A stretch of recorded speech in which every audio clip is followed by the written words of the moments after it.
Hi, this is Jim Russell from RV4x40.com. Welcome to the channel today.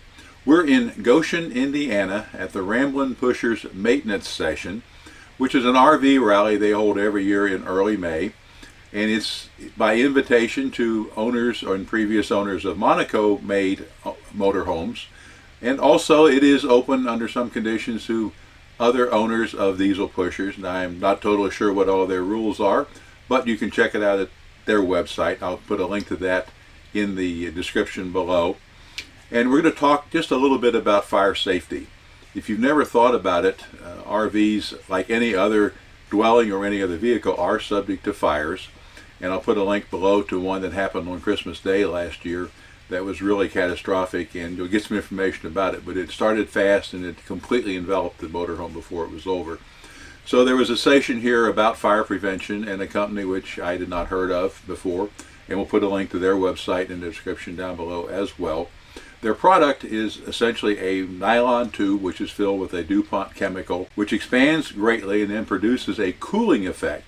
So it doesn't blanket the fire and smother it out for lack of oxygen. It actually cools the source of ignition down to put the fire out. It's supposedly very effective. Their videos show a lot of information about the product.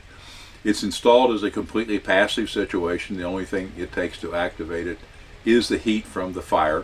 And the heat from the fire causes the liquid in the tube to boil, increases the pressure greatly.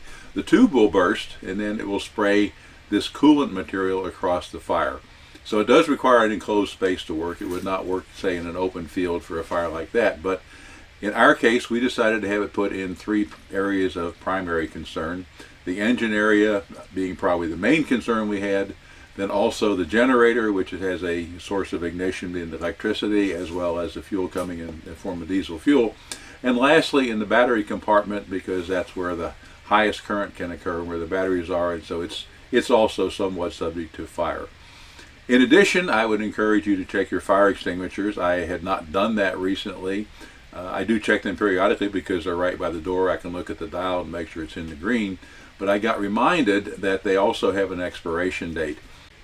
They were made in '06. This is now 19 when the video is being made, so that's 13 years, and they are only good for 12 years. So one of the things I have done is ordered a replacement for that particular fire extinguisher. We also bought a different fire extinguisher. They have one in the kitchen where it's right beside the potential source of ignition with the stove, hot grease, those kinds of things. And that's where the Christmas Day fire started, if I understand it right. In any event, we'll show you the installation, give you some video and some information about the product, give you some sites about where it's installed, what it looks like after it's installed. In our case, I chose to have the company install it because it is heat sensitive, and if you install it in the wrong place, for example in the engine compartment, get it too near the exhaust system or things like that, you can get heat from normal operation which could cause it to go off. You don't want that to happen. At the same time, you do want to have it there, so if there is a fire, it will get the tube hot and it will operate and do what it's required to do.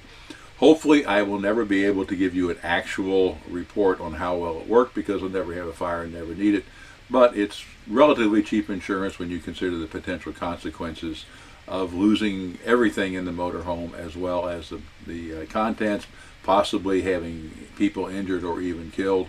And so we think it's a good investment for our future. Maybe you'll look at it and think about it yourself.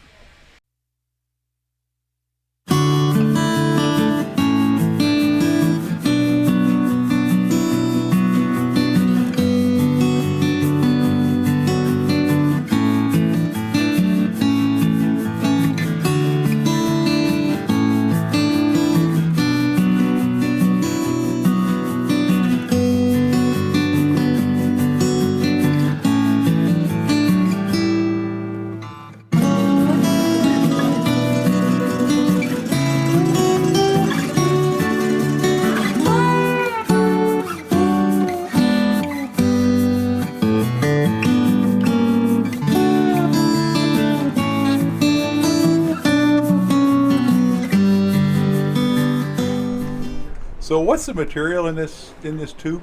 Inside of the tube is FM200, and it Okay. is a gas that was patented by DuPont. So their company owns the gas, the fire suppression. It replaced halon. The neat thing about it is that it's non-corrosive, it's non-toxic, it leaves no residue. So in the event that this actually goes off, you're not going to have a bunch of foam and stuff gunked in here where you're going to have to then change things out. So Yeah. clean agent, safe for humans and pets. So it works out really well. And it's in a gaseous state, and it's not a liquid. It's compressed in there. That's a liquid in here. Okay. Yeah, inside of the It tube, is it's liquid. actually as a liquid with a little bit of an accelerant, which is our proprietary technology, is the delivery mechanism, which is the tube. So the tube is a nylon polymer, which helps retain heat, and the liquid inside is only effective as a gas. So upon exposure to heat, the liquid inside will then convert to gas. It will overpressurize the tube, and when it expels from here, it expels as a gaseous state at a couple hundred psi, and it instantly goes right to the source of the fire and puts it out. So basically it's an oxygen suppressant kind of thing? It actually cools the fire down. So because of the rate of speed at which Okay. the gas comes out and the technology behind the actual gas itself, it's actually cooling the fire. It's not removing oxygen. It's not moving. Yeah, Okay, so correct. it's actually a coolant. It's Well, a coolant, if you yeah. expand freons, Yeah, they cool. Correct. So it's basically a supercharged Correct. freon type of system Yep, that and then it'll- cools the fire down. Right. Very good.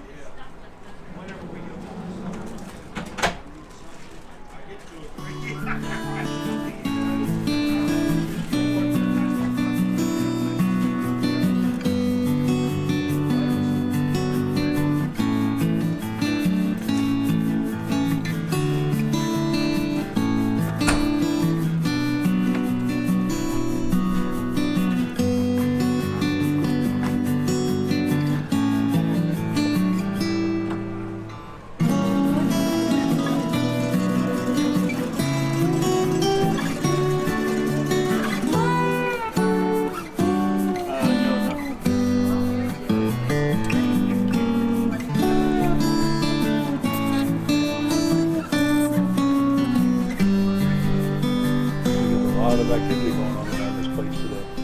Oh yeah, there is a lot. I know that there were folks doing some cleaning. There was some service from Cummins here. So there were a lot of activity for sure.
In our case, we're at an RV rally where there's a representative from the company. He demonstrates the product, he answers questions about it, he sells it, he's the salesman, and then he also is the technician who installs it. So very nice process of going through this, and very, very seamless process. Got our questions answered very thoroughly, very competently, and then the installation didn't take too long at all.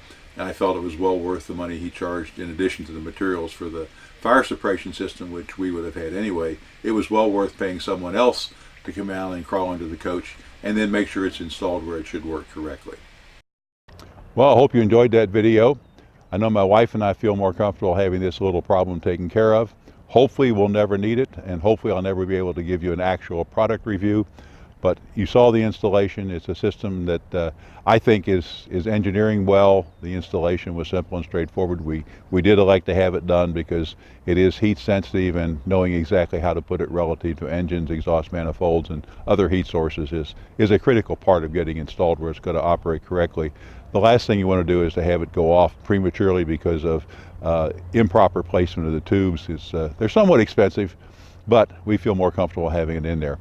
If you enjoyed the video, please give it a thumbs up. If you'd like to subscribe to our channel, we would appreciate that. And then if you subscribe, there's a little bell icon. You can click on that. You will be notified by email when we post a new video. In the meantime, we hope you'll join us on the highways and byways of America. Remember, keep her between the ditches as you drive.